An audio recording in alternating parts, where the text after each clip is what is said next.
Hey everyone, Non-Electric Tram again. Happy February. So today I'm going to be doing a review on a take-along item, which you might have saw in the haul video that came out yesterday.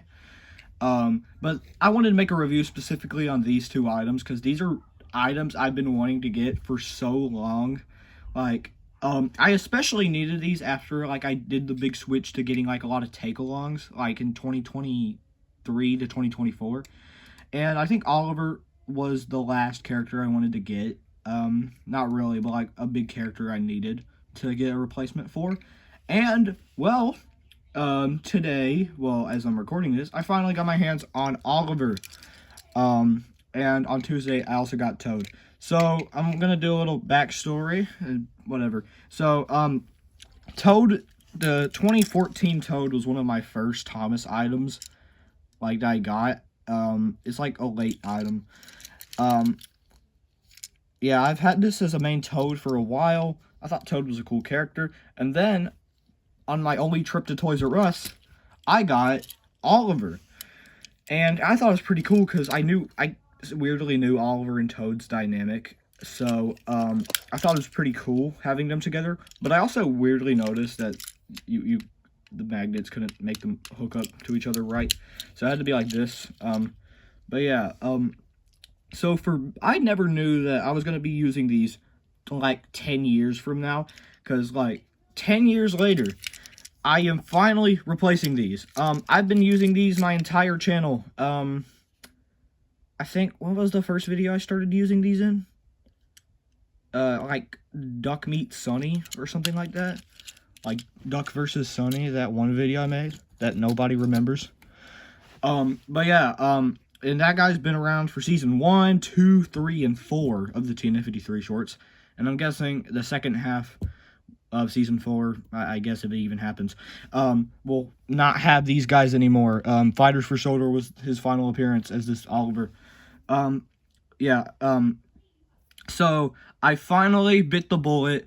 And I bought Take Along Oliver, and I bought Take Along Toad. So, I was originally going to get Take Along Oliver way later, because one of my good buddies, Lasagna Dude, who's not really a Thomas fan anymore, offered to give me an Oliver. Yeah, I was pretty excited to get Oliver, and then I never got him. And I finally bit the bullet after months, and I bought Oliver, and that same day he said he couldn't ship the packages. That was pretty convenient. Yeah, shout out Lasagna Dude. He's actually a really chill guy. But yeah, here's Oliver. Hold on. And then when I bought Oliver, on the Martin Luther King Day week, the next day I bought Toad because I realized that if I didn't buy Toad, I would have another Peter Sam situation or Max and Monty situation. How I could have bought him before, but I said, no, I'm gonna buy him later. So I bought Toad. So Toad actually came in first. I got him on Tuesday of last week. Yeah, I think he's pretty cool. And yesterday, I got Oliver. So I'm gonna talk about these.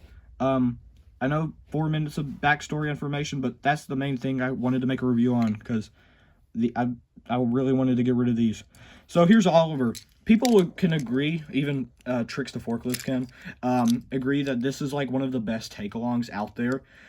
I just think it's really accurate. I think that they accomplished to do Oliver really well in this style. So Oliver has the correct wheel configuration. I noticed that something that really bugged me was the 2016 one had just the 3 big wheels and not the tiny training wheel. I don't know. I'm thinking freaking bicycles. But yeah, here's the 11. I just think they accomplished to do Oliver really well.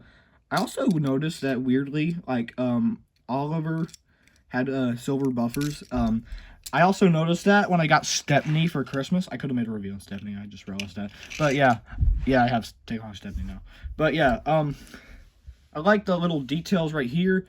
The back of the cab has these 3, these upside down T's. I don't know. I noticed it was on the back of the 2016 one. That's pretty cool. the window is pretty neat. Trying to think of stuff to say. My 2016 Oliver, I tried to turn into like a CGI accurate Oliver, where he had like the black running board. And I don't think I'm going to be doing this for this new one, because there's no screws, and to be honest, I just don't want to be customizing this so soon. And by the way, I've kind of retired customizing items, like, besides if they really need one. Like, I will customize Peter Sam once I get my hands on a Take and Play one. But, a Duck, for example, Donald hasn't been customized. Stepney hasn't been. The Diesel, who's actually really, like, right here, I haven't customized him. Daisy hasn't been customized, but to be honest, I don't think Daisy really need any customization, because I really love Take Along Daisy. But, yeah. Yeah, but Oliver is a pretty funky fella. Why did I say that? Okay, and then here's Toad. Yeah, he has a red running board. I wish I could paint this black, like, but to be honest, I just don't want to. Yeah, ignore my brothers in the back. They're doing whatever, I don't know. The face, I never noticed how they always gave Toad a tongue in these diecast models. I think they only, like, they just didn't do it in Ertl, and then Take Long did it, and then the Wind Railway one, they got the lead paint crisis stuff happened, and it had a tongue, and then the 2014 one had one. But yeah, I'm pretty, okay, so no, overall, I am really excited to have these. I'm really excited to finally use, like, a good Oliver and Toad in my series. And yeah, I guess that's it with my review. Hope y'all enjoyed this rant on Take Long Oliver. And yeah, long live Take and Play Oliver and Toad. RIP.